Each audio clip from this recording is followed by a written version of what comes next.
Well, lucky what we have here. Remember, not even a year ago, I had a 1951 John Deere B sitting in this spot. And what do I have now? Got a 1929 Farmall regular.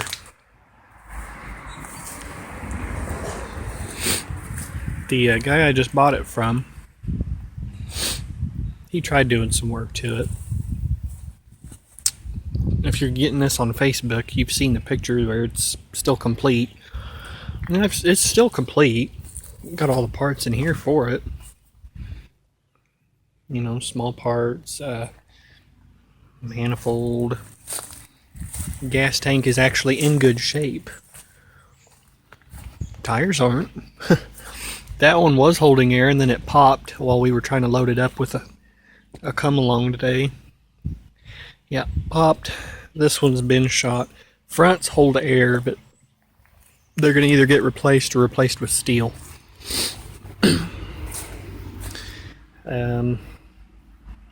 Not a bad tractor.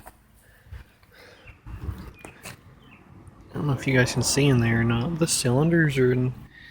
You can try it from the other end. You may be able to see better.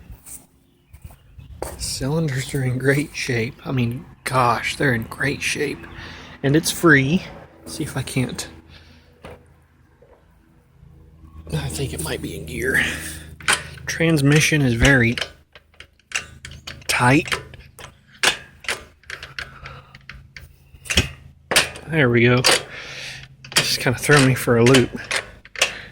Anyway, so transmission is tight. I don't know what's reverse and what's second.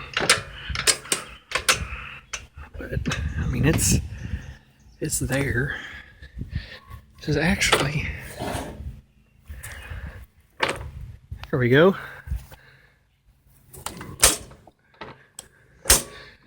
Magneto's clicking. Any of you guys know that this ain't the right magneto.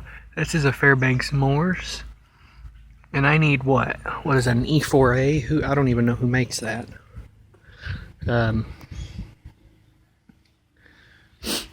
So if this one works for now, I don't have spark advance or anything, even though I got, you know, the linkage for it. I don't think I've got the proper linkage that connects it from here down to the mag, but, you know, in due time. It don't have spark, so it probably needs a, you know, points condenser, possibly a coil, who knows. It's missing the cover that goes over the coupling, which by the looks of it, I can't tell if that's dirt. You may not even be able to see it, but in that hole, I can't tell if that's dirt or a broken bolt. What else? Footrest. I don't know if something's supposed to be on there or not. That's threads. I don't know. This is a throttle. It's not what you would call correct. It's aftermarket throttle, which more than likely they changed the governor from a fixed, pretty much a fixed governor, over to a variable speed governor. And he had the cover off of this, like I said, for some reason. I don't know. I mean, other than some oil residue, it's clean in there. It obviously needs a fan belt. Get to the other side. This lighting sucks. This afternoon lighting at my house sucks. Fan is, if you can see that, it moves. Someone tell me what I can do to fix that. Is that a bushing? Is that a bearing? I don't know. Should I run it like that? I don't know. Radiator, somebody has repaired it. Well, I say repaired. Has a broken tube on it, but somebody's already crimped the tubes. So that radiator may still hold, though it's got some crap in it. You know, mice and all that like to get in there. I had to get some acorns out of the hole down here, and it's got, you know, a little mouse nest up in here I need to clean out. I bought this thing for $400.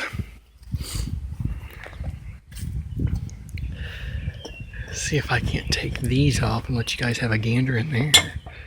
Oop, probably had some crap fall in there. I had actually planned on dropping at some point, the oil pan anyways. It still has clean oil in it. It's not black. And if anyone knows me, I would honestly rather see black oil. But even clean oil is better. No, well, if you guys, I don't even know if you can see in there or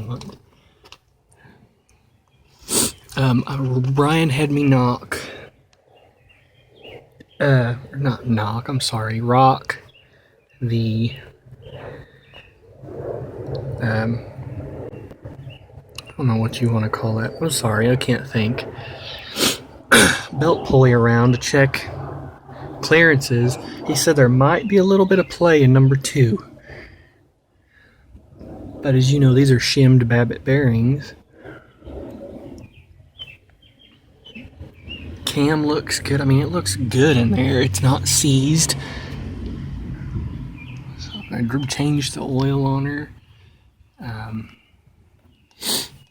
You know, clean my coolant passages.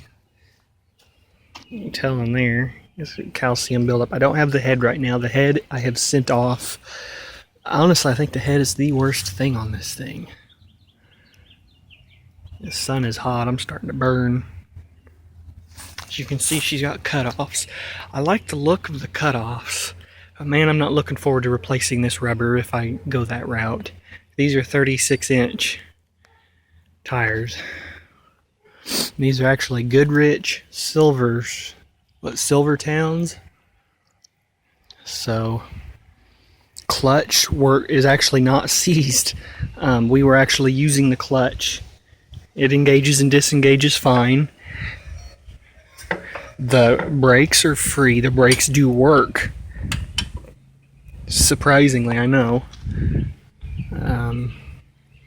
Like I said, that I may end up converting it sometime back to the original type throttle, which the guy went to a junkyard one time in the last couple of years. I think he picked up an F20 throttle, if that's what this is. Maybe I'll convert it to that or use that linkage. I don't know. All these parts in here. Rockers. There's my brush. The old Enzyme carburetor. He bought one. Not bought one. The one that come with this is shot. I'm going to have to locate another one, which I think I have for 50 bucks.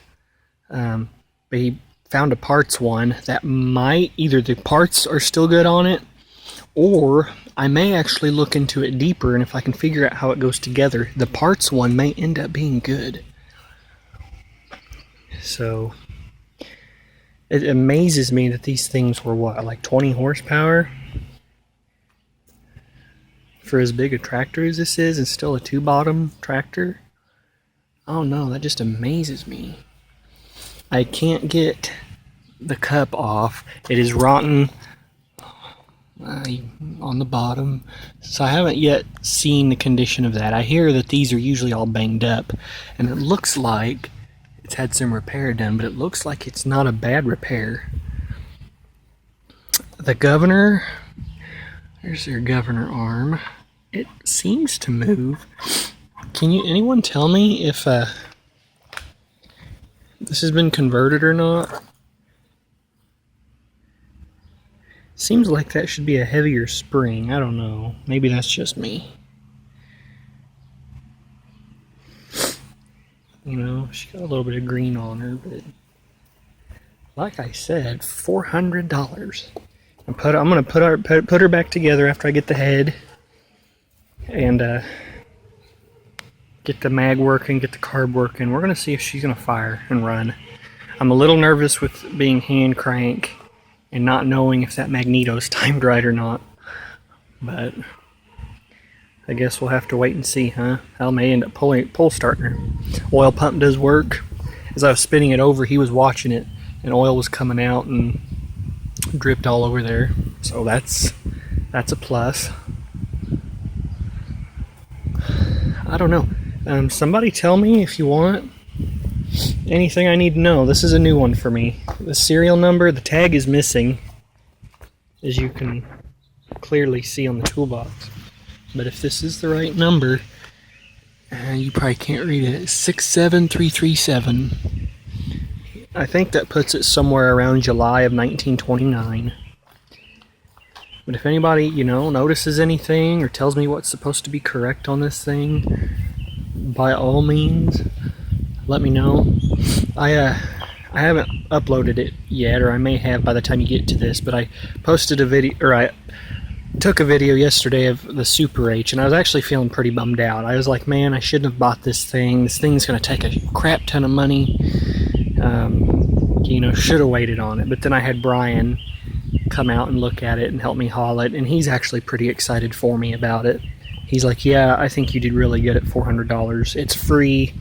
Might have to adjust the lower bearings, at least on number 2. It's free. Brakes are free.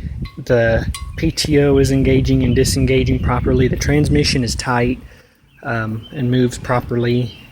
We can steer it good. The rims aren't rotted out, so even if I want, rubber back on it, I can put rubber back on them and feel confident they'll hold. There's my PTO. So, anyways, yeah, I'm pretty excited to get this one running. I've always wanted an unstyled something, and I told my wife, I have my Super H and now an unstyled 1929 Farmall regular. I think I'm set for a while. So, anyways, guys, there she is, and I'll keep you updated.